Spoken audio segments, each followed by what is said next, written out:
Hhayi ngiyajabula-ke mina mfana, umuntu uma engenzela into enhle nje angifuna ukuqamba amanga, ngiyajabula futhi ngize ngiyikhohlwe ngisho igama lami.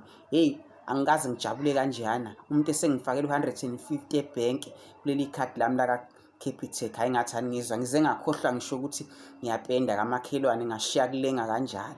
Ngithe ngitaza ngibheke e-mall yase-Bridge City ngiyokhipha 150. Ngithe sengiphambi kwabantu bebambe ulayini ngaze ngihaza ngengoma ngithi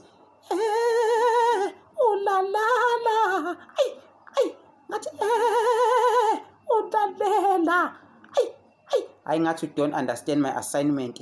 Bangibuka abantu baze bangibuza ukuthi hayibo kwenze njani ubaba, ithini into kababa ngempela, kwenzakalani?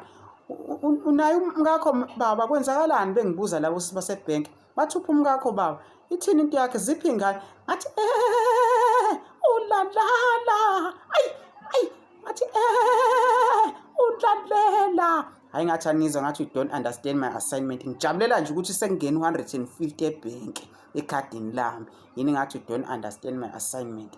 Hey, ithi ngibekela nje i-message. Isangibikela efonini yami, hhayi yafika ingoma yami. Ngasho ngathi hawu suka, hawu nansi leyo nto. Isingibikela ukuthi into ingenile ekhadini, iphelile inyanga. Ngathi ulalala, ayi ngathi ulalela. Ngathi you don't understand my assignment.